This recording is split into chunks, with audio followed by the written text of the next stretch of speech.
সোনার বাংলা পাথওয়ে নামে নতুন টি-20 টুর্নামেন্টের ঘোষণা বিসিবির। অংশ নিতে পারবে বিপিএল এর বাইরে থাকা ক্রিকেটাররা, আইওয়াশ বলছে কোয়াব। তামিম আমার প্রতিদ্বন্দ্বী নয়, তাকে বোর্ড ক্রিক অপসের দায়িত্ব দিতে চেয়েছিলাম। সময় সংবাদে বিসিবি পরিচালক ফারুক আহমেদ আসিফ মাহমুদের অনুরোধেই ফিরেছেন বিসিবিতে। কমিটি অনেক দেরি করে দিয়েছিলাম। আমি ক্রিকেট অপারেশনস তামিমের জন্য চিন্তা করি, কিন্তু এটাতে I waited for 4 months 3 months হয়তো বা। বিপিএল এ অধিনায়ক বদলিয়েও ভাগ্য বদলাতে পারল না নোয়াখালী এক্সপ্রেস। ছোট টার্গেটে সহজ জয় রাজশাহীর। দিনের প্রথম ম্যাচে বাজিমাত রংপুরের, উড়ে গেল চট্টগ্রাম রয়্যালস। বিদেশি ফ্রাঞ্চাইজি লিগের অভিজ্ঞতা কাজে লাগবে বিশ্বকাপে। রিশাদ ফিজকে নিয়ে উচ্ছ্বসিত তাসকিন। আর সাকিবের অভিজ্ঞতা টাইগার ক্রিকেটে প্রয়োজন, মন্তব্য স্পিড স্টারের। দেখছিলেন শিরোনাম। শুরুতেই ক্রিকেটের খবর জানাবো। বিপিএল এবং লিগের বাইরে থাকা ক্রিকেটারদের নিয়ে সোনার বাংলা পাথওয়ে নামে নতুন একটি টি-20 টুর্নামেন্ট আয়োজনের সিদ্ধান্ত নিয়েছে বিসিবি। সংবাদ বিজ্ঞপ্তি দিয়ে বিষয়টি নিশ্চিত করেছে ক্রিকেট বোর্ড। 2026 জানুয়ারির প্রথম সপ্তাহ থেকে শুরু হবে এই টুর্নামেন্ট। ম্যাচগুলো অনুষ্ঠিত হবে বগুড়া এবং রাজশাহীর দুটি ভেন্যুতে। সম্ভাব্য দল হতে পারে 6 থেকে 8টি। মোটামুটি ভালো খেলার পরও অনেক ক্রিকেটারের সুযোগ হয় না বিপিএলে। এছাড়াও অনেকেই বঞ্চিত হন লিগ থেকে। তাদের খেলার সুযোগ করে দিতেই এই সিদ্ধান্ত নিয়েছে বিসিবি। দুটি ক্যাটাগরিতে ক্রিকেটারদের বিভক্ত করেছে বোর্ড। 2025-26 বিপিএল অকশন থেকেও যারা দল পাননি তাদের রাখা হয়েছে ক্যাটাগরি 1-এ, আর দ্বিতীয় ক্যাটাগরিতে থাকবেন ঢাকা প্রথম বিভাগ ক্রিকেট লিগে নিবন্ধিত হয়েও যারা খেলার সুযোগ পাননি। ক্রিকেটারদের সমস্ত পারিশ্রমিক আর টুর্নামেন্টের ব্যয় বহন করবে বিসিবি। সোনার বাংলা পাথওয়ে টি-20-র দায়িত্বে থাকবেন ফারুক আহমেদ। নোয়াখালীকে অপেক্ষায় রেখে দ্বিতীয় জয় তুলে নিয়েছে রাজশাহী ওয়ারিয়র্স। প্রথমে ব্যাট করে রিপন মণ্ডলের বোলিং তোপে 8 উইকেট হারিয়ে মাত্র 124 রান করে নোয়াখালী এক্সপ্রেস। জবাবে 6 উইকেট হাতে রেখে জয়ের বন্দরে পৌঁছে যায় রাজশাহী। আর ম্যাচ সেরা হয়েছেন রিপন মণ্ডল। টুর্নামেন্ট শুরুর আগেই নেতিবাচক নানা কর্মকাণ্ডে সমালোচনার শিকার হয় নোয়াখালী এক্সপ্রেস। সুযোগ ছিল মাঠের পারফরমেন্স দিয়ে বাজে সময় পেছনে ফেলার। তবে এখন পর্যন্ত 3টি ম্যাচ খেলে ফেললেও সুসময়ের দেখা পায়নি নবাগত ফ্র্যাঞ্চাইজিটি। টস হেরে ব্যাট করতে নামা নোয়াখালীর প্রথম উইকেট হারায় দ্বিতীয় ওভারের শুরুতেই। 5 করে আউট হন হাবিবুর রহমান সোহান। সাদাকাত কিছুটা আস্থা দেখালেও ব্যর্থ হয়েছেন ওয়ান ডাউনে খেলতে আসা সাব্বির রহমান। 25 রানে ব্যাট করতে থাকা সাদাকাত দলীয় 53-তে ফিরে যান হুসাইন তালাতের শিকার হয়ে। এরপর তানজিম সাকিব দলীয় 75 রানে মাহিদুল ইসলাম অঙ্কনের উইকেট তুলে নিলে বড় সংগ্রহের সম্ভাবনা নষ্ট হয় খালেদ মাহমুদ সুজনের শিষ্যদের।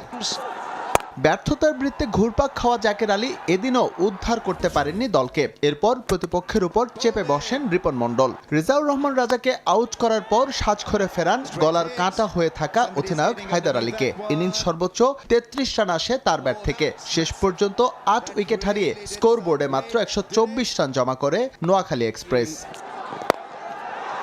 জবাব দিতে নেমে ভালো শুরু করতে পারেনি রাজশাহী ওয়ারিয়র্স। মাত্র 2 রানেই আউট হন সাহিবজাদা ফারহান। দ্বিতীয় উইকেটে নাজমুল হোসেন শান্তকে নিয়ে দলের জয়ের ভিত গড়ে দেন তানজিম সাকিব। দুজনে মিলে গড়েন 65 রানের জুটি। 24 করে আউট হন শান্ত। তামিমের ব্যাট থেকে আসে 29 রান। দলীয় 67 থেকে 73, এই 6 রানে 3 উইকেট হারায় রাজশাহী। তাতে নোয়াখালী এক্সপ্রেস কিছুটা উজ্জীবিত হলেও সেখানে পানি ঢেলে দেন দলের অভিজ্ঞ ক্যাম্পেইনার মুশফিকুর রহিম। ইয়াসির আলীর সঙ্গে অবিচ্ছিন্ন জুটি গড়ে দলকে পৌঁছে দেন জয়ের বন্দরে। 28 রানে অপরাজিত থাকেন মুশি, আর রাব্বির ব্যাট থেকে আসে 23 রান। 6 উইকেট আর 13 বল হাতে রেখেই দ্বিতীয় জয় তুলে নেয় রাজশাহী ওয়ারিয়র্স। নোয়াখালীর 4 উইকেট শিকার করে ম্যাচ সেরা হন রিপন মণ্ডল। এর আগে দিনের প্রথম ম্যাচে নাস্তানাবুদ হয় বিসিবির টিম। এক ম্যাচ পরেই বাস্তবতা টের পেল চট্টগ্রাম রয়্যালস। রংপুর রাইডার্সের কাছে পাত্তাই পেল না শেখ মেহেদীরা। টস হেরে আগে ব্যাটিংয়ে নেমে মাত্র 102 রানে গুটিয়ে যায় রয়্যালস। জবাবে লিটন মালানদের ব্যাটে চড়ে 15 ওভারে ম্যাচ জিতে নেয় রাইডার্স। 17 রানে 5 উইকেট নিয়ে ম্যাচ সেরা রংপুরের ফাহিম আশরাফ। বেলা 11টায় সিলেট আন্তর্জাতিক বিমানবন্দরে নেমে 1টায় অ্যাডাম রজিংটন গোড়াপত্তন করলেন চট্টগ্রামের ইনিংস। অপেশাদারিত্বের বিপিএল চলছে এভাবেই।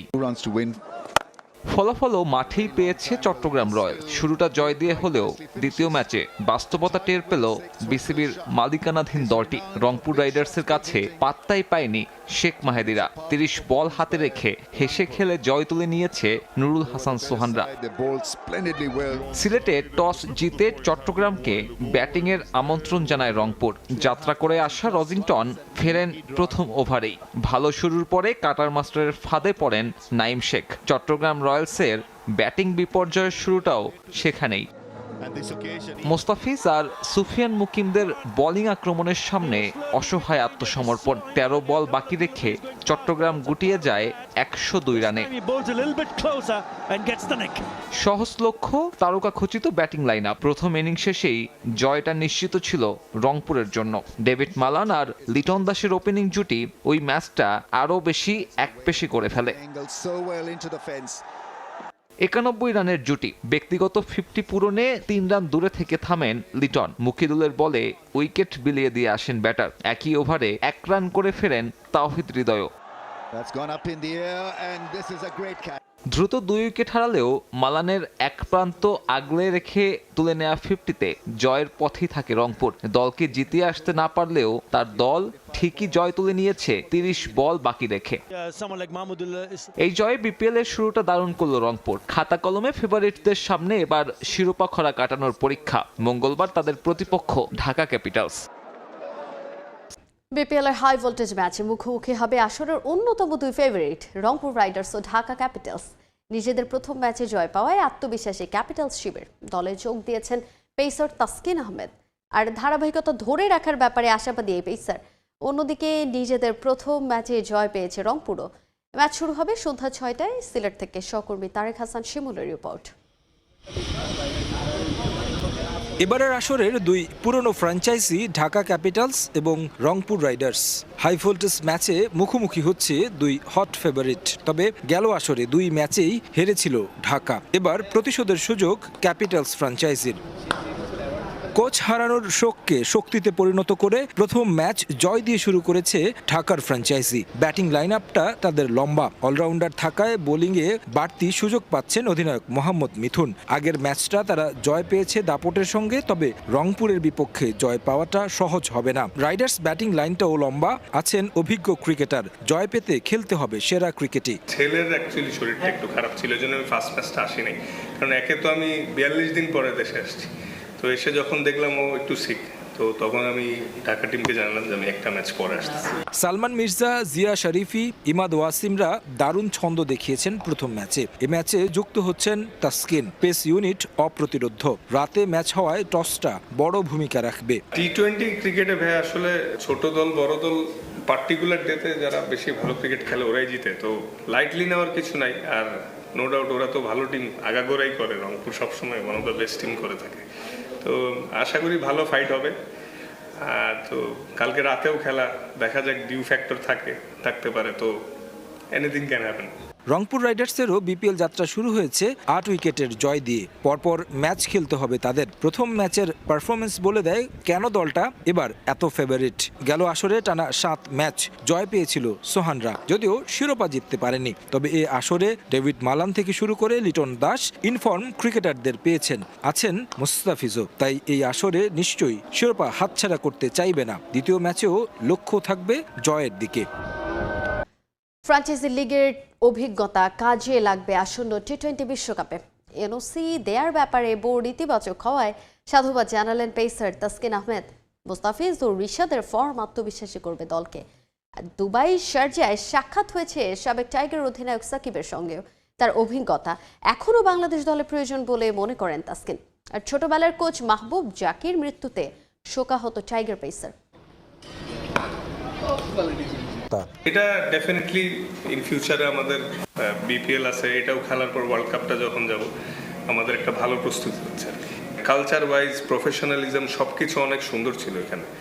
তো এই জিনিসগুলা থেকে যতটুকুই শিক্ষা গ্রহণ করছি, এটা ইন ফিউচারে আমি শিওর যে বাংলাদেশ টিমেও ইম্প্যাক্ট পড়বে। কিছুটা হলেও 5% ইমপ্রুভমেন্ট আসবে এটা থেকে। রিশাদ বিগ ব্যাশে এখন পর্যন্ত 5 ম্যাচে নিয়েছেন 8 উইকেট।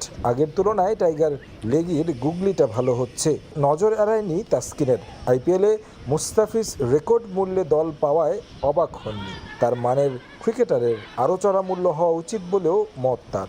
রিশাদ মাশাআল্লাহ একটা জিনিস যেটা ভালো লাগলো যে ওর গুগলিটা শার্প হচ্ছে। বিগ ব্যাশে অস্ট্রেলিয়ান কন্ডিশনে ওর বল যে টার্ন করতেছে, ভালো করতেছে। ফিজ মাশাআল্লাহ ওয়ার্ল্ড ক্রিকেটে অনেক প্রুভেন একজন প্লেয়ার। মানে ও যদি 9 কোটির জায়গায় 18 কোটিও পাইতো এটা অবাক হওয়ার কিছু হইতো না, কারণ ও ডিজার্ভিং। আইএল টি20তে সাকিবের সঙ্গে দেখা হয়েছে একাধিকবার, কথা হয়েছে শুধু ক্রিকেট নিয়ে। ফিটনেসের চেয়ে সাকিবের অভিজ্ঞতা এখনও বড় দরকার জাতীয় দলে। এছাড়া ফ্র্যাঞ্চাইজি লিগে খেলার ব্যাপারে বিসিবি ইতিবাচক হয় দিলেন সাধুবাদ। একটা সার্টেন টাইমে যে টু বি অনেস্ট সাকিব ভাইয়ের এখন ফিটনেস আর থেকেও বড় অ্যাওয়ারনেসটা, যেটা অনেক ইম্প্যাক্ট পড়ে যে কোনো টিমের জন্য। অনেক এক্সপিরিয়েন্স, হ্যাঁ 400-র উপরে টি20 ম্যাচ খেলা একজন প্লেয়ার, তো এটা আসলে যে কোনো টিমের জন্যই এটা পজিটিভ সাইড। প্রিয় কোচ মাহবুব আলী জাকির চলে যাওয়া মানতে পারছেন না তাসকিন। এটা খুবই শকিং, কারণ টু বি অনেস্ট জাকির মানে এরা কারা? এই ব্যক্তিদের ছাড়া আপনারা পরিচালনা করতে পারতেন না, আবার এই ব্যক্তিরা থাকলে আপনারা পরিচালনা করতে পারবেন। তো ম্যাজিকটা কোথায়? সেই ম্যাজিকের রহস্য আমরা জানি না। ক্রিকেট বোর্ড ফাইনালি দায়িত্ব দিয়েছে হাবিবুল বাশার সুমনকে এই দলের ম্যানেজমেন্টের দিকগুলো দেখার জন্য। ক্রিকেট বোর্ড পেমেন্ট থেকে শুরু করে সকল কিছু দেখবে, কিন্তু দুর্নাম যেটা হবার সেটা হয়ে গেছে। মাঝখান থেকে যতটুকু আমি জানি, যতটুকু ইনফর্মড হয়েছি, শিওর হয়েছি, চট্টগ্রাম ফ্র্যাঞ্চাইজি ফি বাবদ যে 2 কোটি টাকা দিয়েছিল, তারা দিয়েছিল দাবি করা হচ্ছে বাংলাদেশ ক্রিকেট বোর্ডের পক্ষ থেকে, এবং আরো 1 কোটি টাকার একটা পে অর্ডার সেটা ভাঙিয়েছে বাংলাদেশ ক্রিকেট বোর্ড।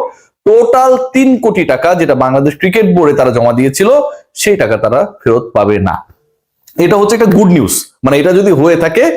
এবং এই ঘটনার প্রেক্ষিতে 3 কোটি টাকা আপনি ঠিক আছে আটকাতে পেরেছেন বা বিসিবির ফান্ডে রয়েছে, কিন্তু ইজ্জতটা যেভাবে এই মকারদের জন্য, মকারির কারণে যারা এই দলটা পেয়েছিল, এই আমিন খানের গং কিন্তু এর আগে রাজশাহীর দায়িত্বে ছিল, এবং তখন ফারুক ভাইয়ের মতো লোক বিসিবির প্রেসিডেন্ট ছিল।